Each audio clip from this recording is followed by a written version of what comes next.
The Dancing with Depression podcast is brought to you by Kaz CM, where CM stands for Content Matters, because content brings people together.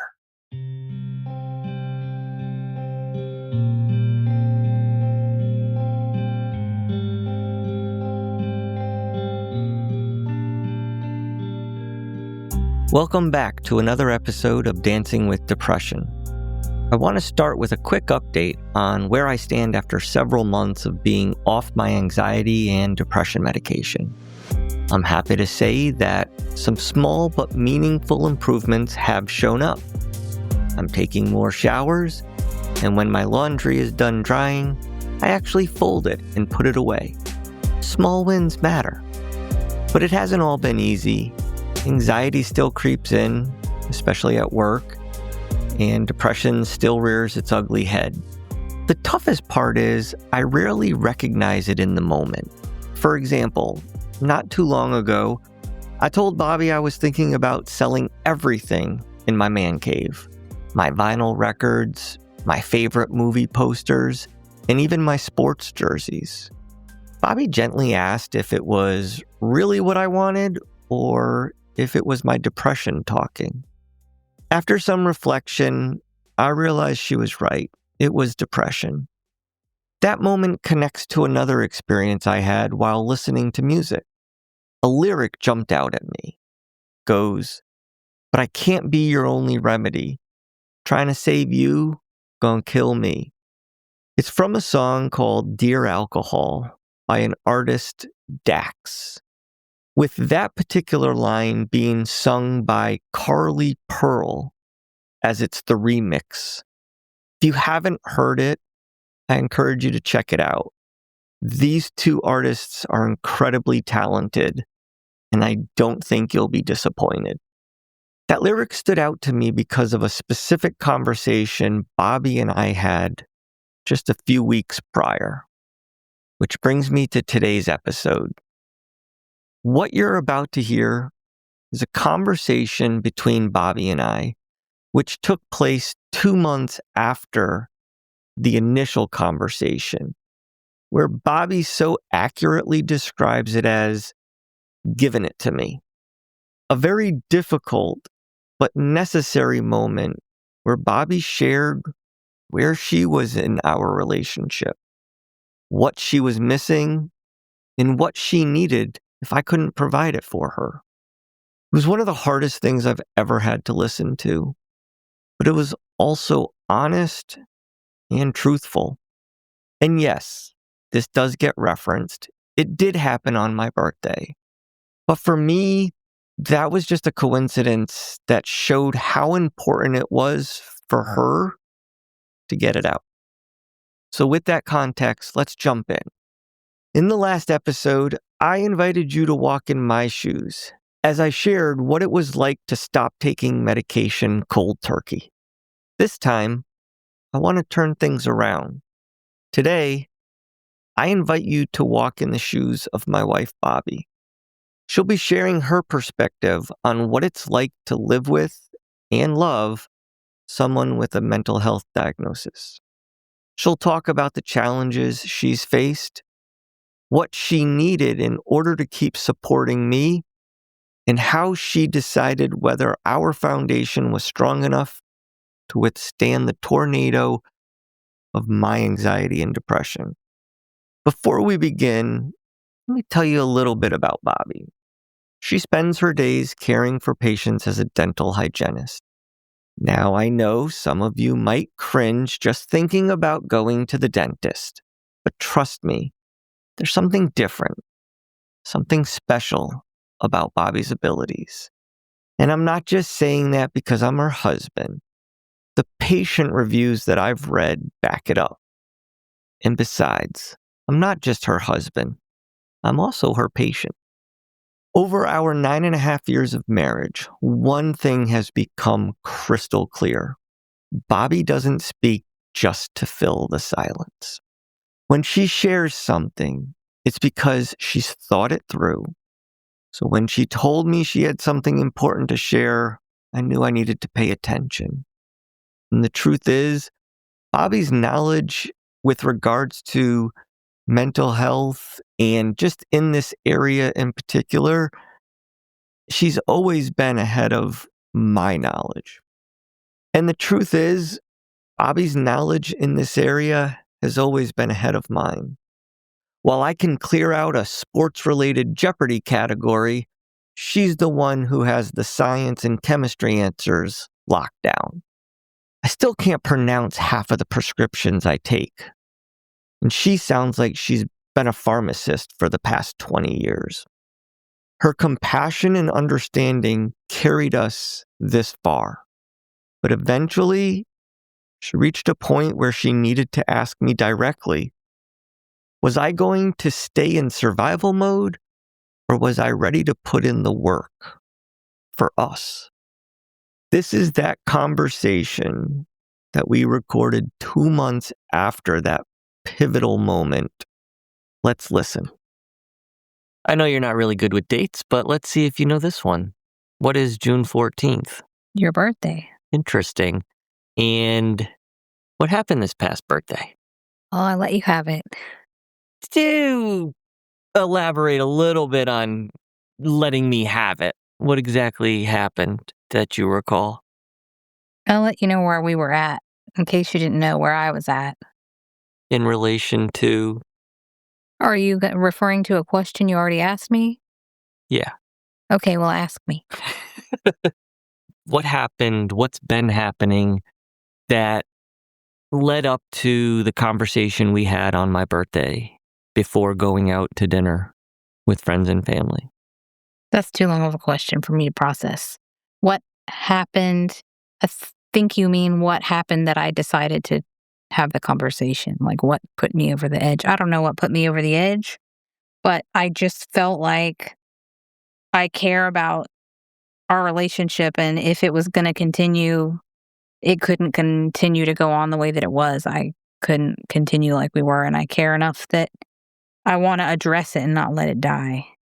And so we're obviously addressing my anxiety and depression. And, I think we've talked about this, that we show what we want to show.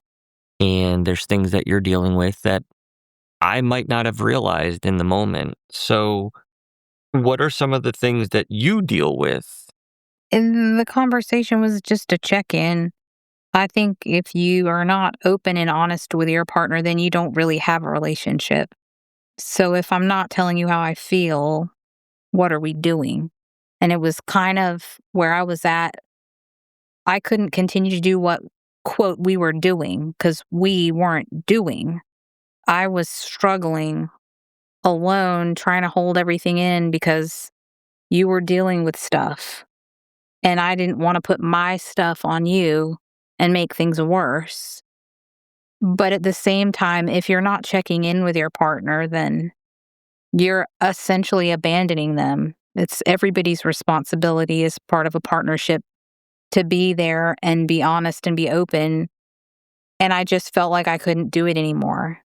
I was struggling with my own independence and trying to meet your needs and your desires of how things go financially and autonomy and all different kinds of things in a relationship. And I feel like I'm a pretty independent person, and I'm probably not as nice as I should be and not as thoughtful, and I just want to do what I want to do.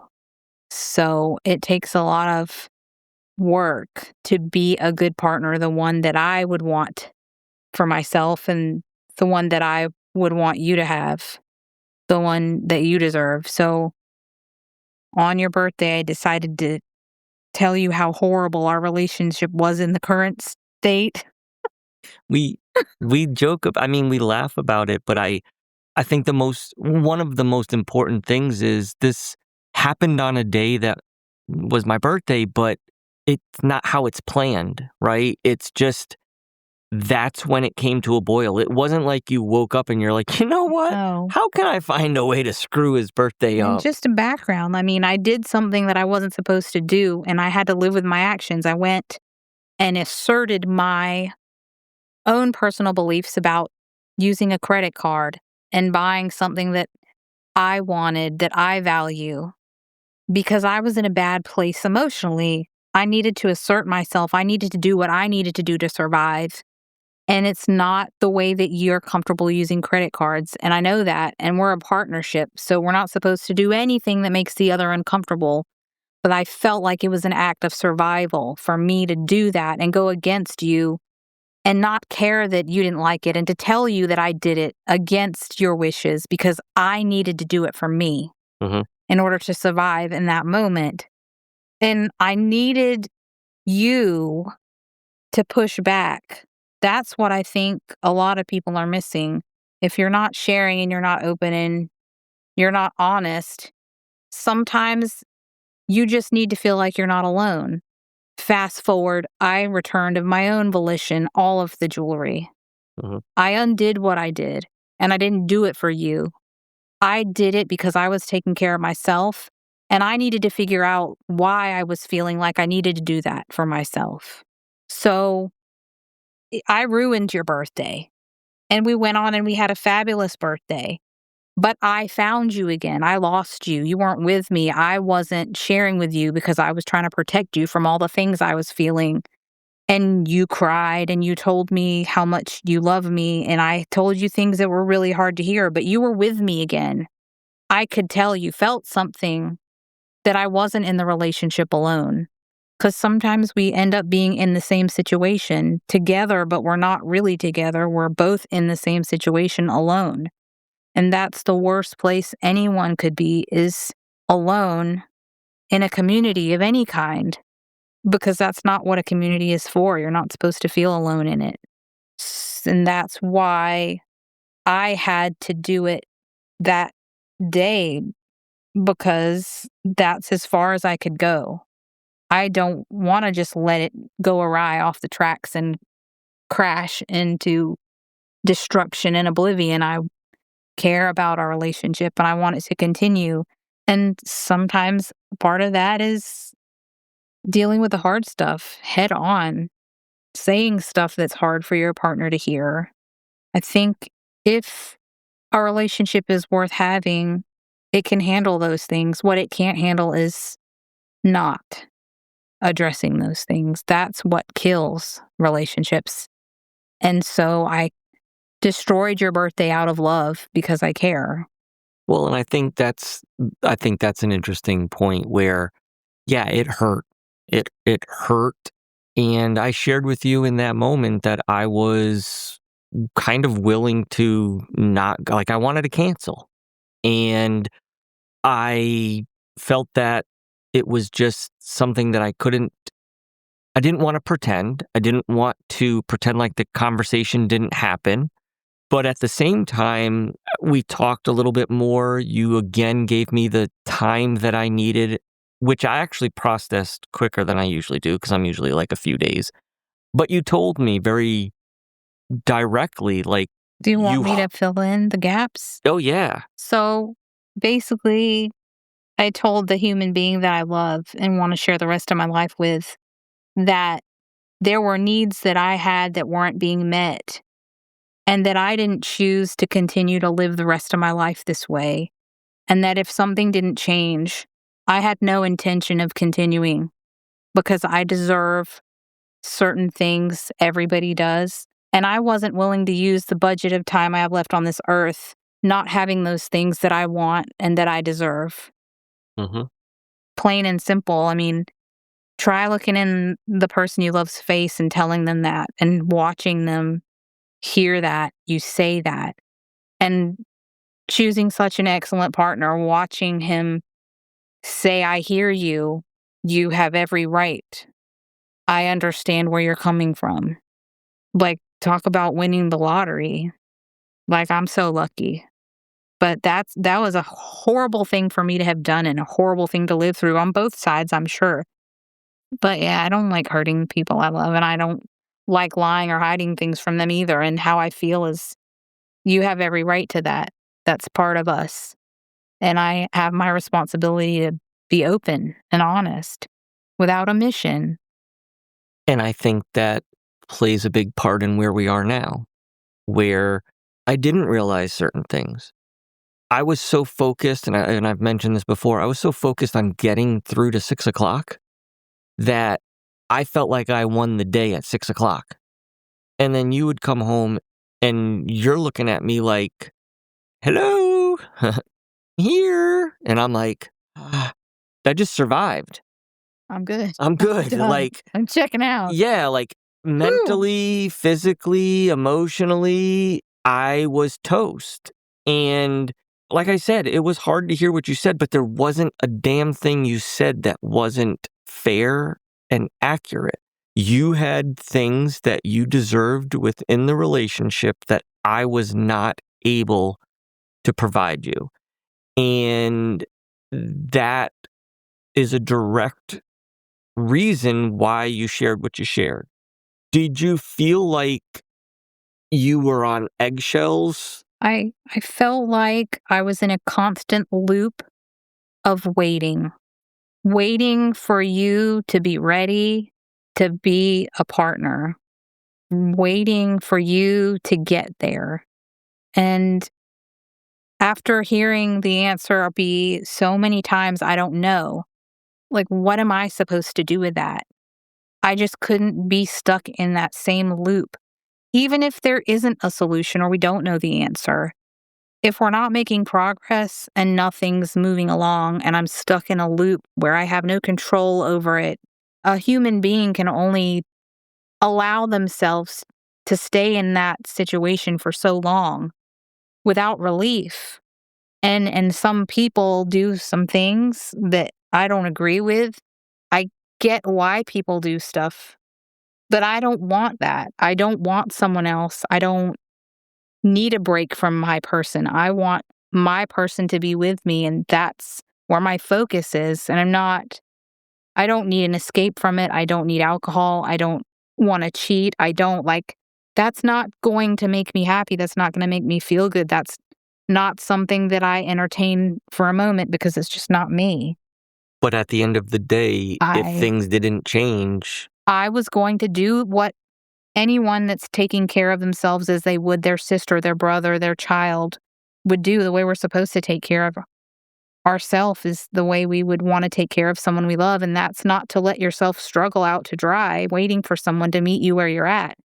You don't be in a relationship with somebody for their potential. You don't also commit to forever without working on it.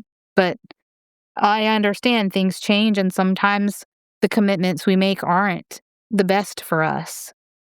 And that doesn't mean that you shouldn't part ways, but you don't give up either. Like, you have to reaffirm to each other that you want the same things. I was worried that maybe I can't make you happy. I can't fix you. It's not my job. But if I'm stuck in a loop and I can't help you past what you're going through, and I'm 9 years in and I'm reading my journal entries from years ago and I'm struggling, I'm hitting the same wall over and over and I'm not seeing progress, how am I helping you? And why do I not deserve, and you not deserve, to try? I mean, some things I said in that conversation were, who says we have to be married? Who says we have to be a husband and wife that live in the same house? We can be a husband and wife that live in separate houses. We make our own rules.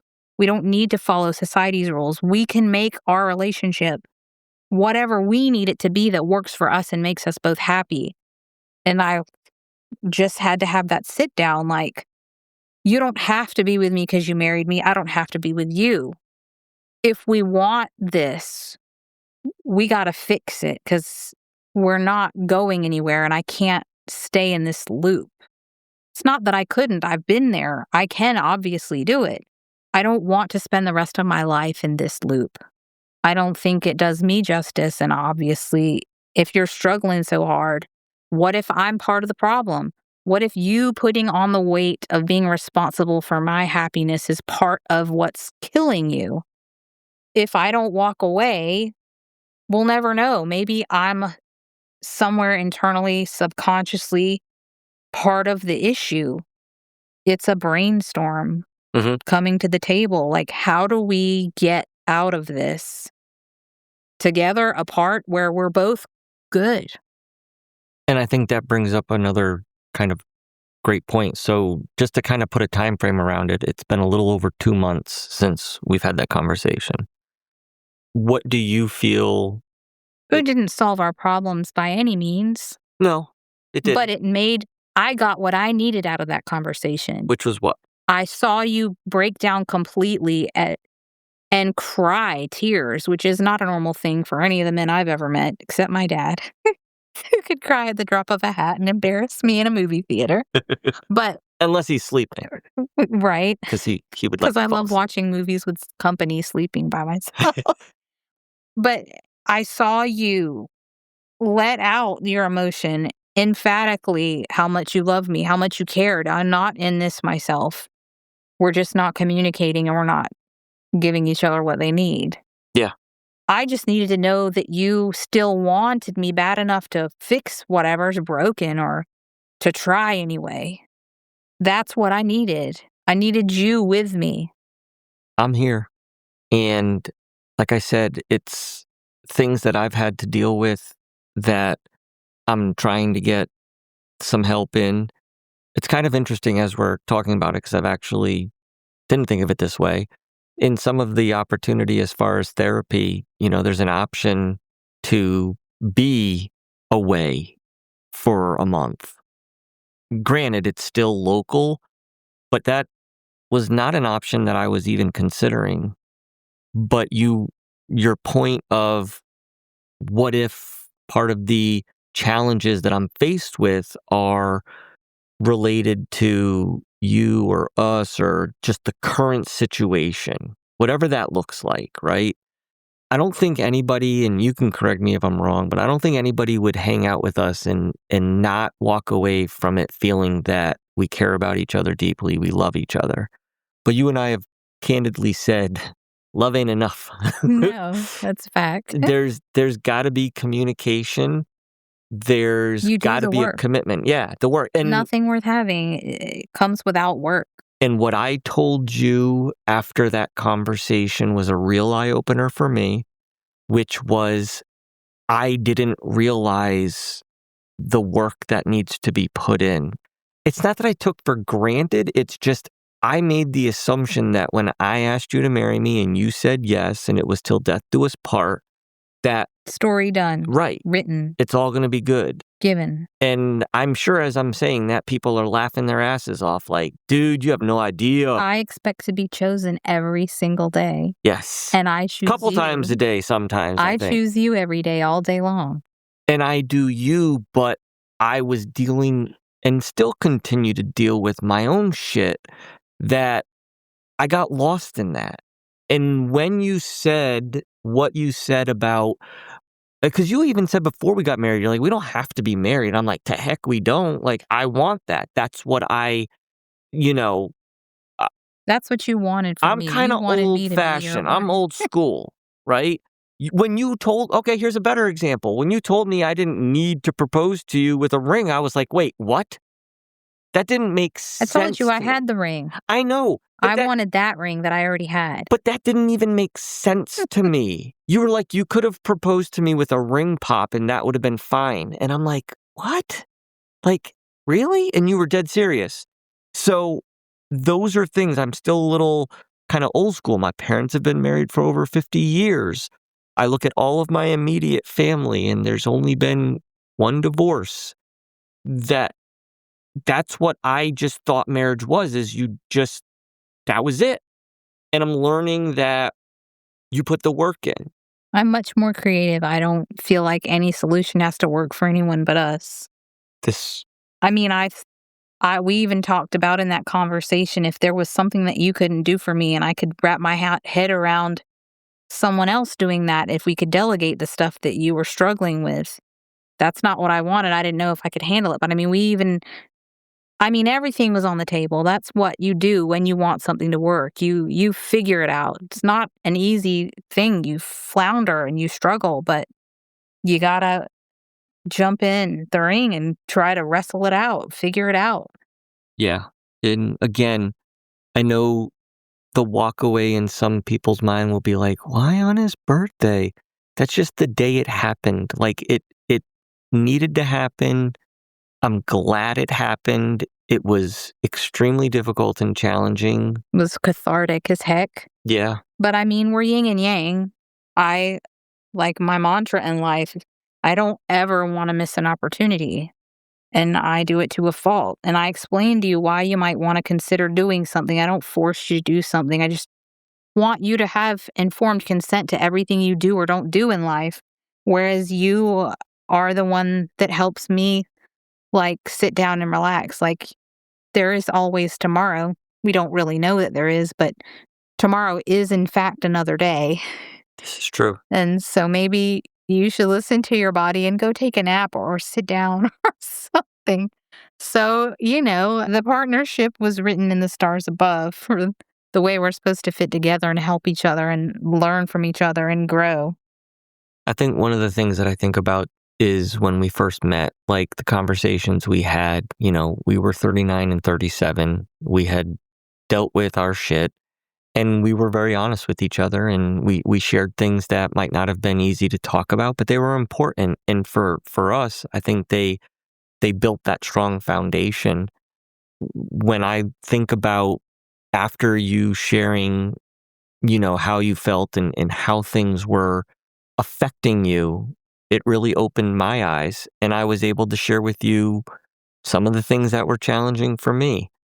Yeah, I just think if you step back and you get perspective, I think it's all about perspective. And I think you were stuck in your own vantage point and just struggling with your own view of the totality of your world. But we're all part of a universal set. And many, many times we need help from our fellow man to take a step back and see the bigger picture.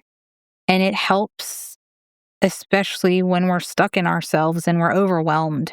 It helps. It's like fresh air. It's like it takes you out of the vacuum that's sucking the life out of you, being stuck in your own head. And yeah, there's bigger problems, and maybe that makes you feel better about your own, which is not the case. You never should get joy out of someone else's sorrow, but it can work the other way to help you realize that maybe you're putting too much energy into something that you're blowing out of proportion, where you could better use that energy to figure out a solution, and that you're not alone in how you feel. Other people are struggling with the same thing, and we can help each other when we're open and honest, and we work together as a community. That's the biggest thing, is putting yourself in the best community that you can find. I mean, all my friends, I may not have known them a long time, and I don't know if they consider me as close as I feel I am with them, but it's a kindred spirits thing. I have these adult relationships with friends that I feel like my husband, that you brought them all into my life.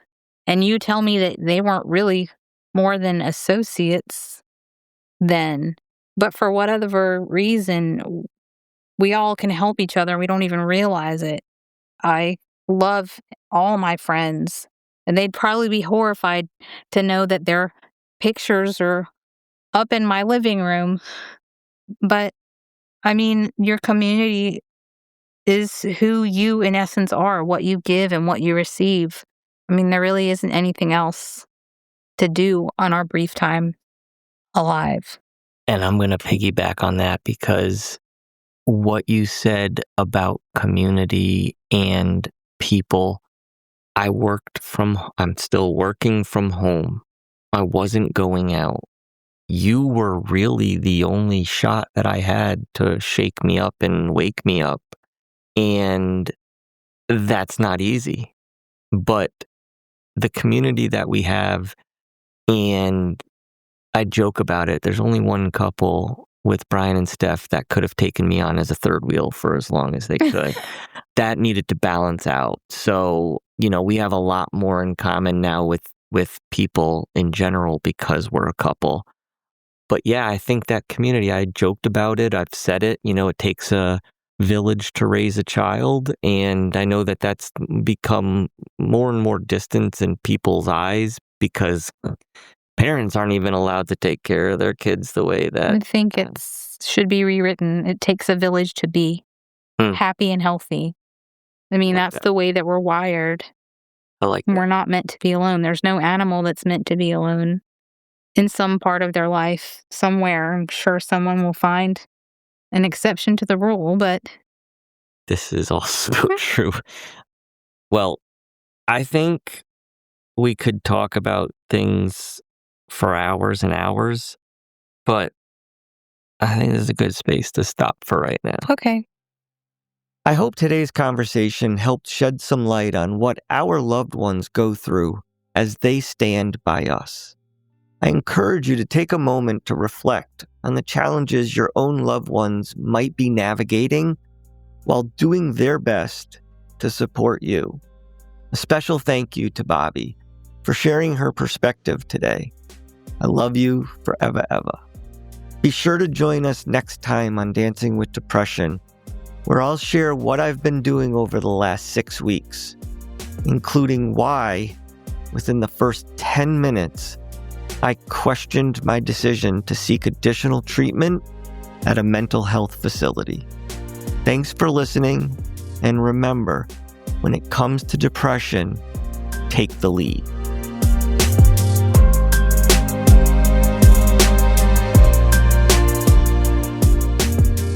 Thank you for joining us on another episode of Dancing with Depression.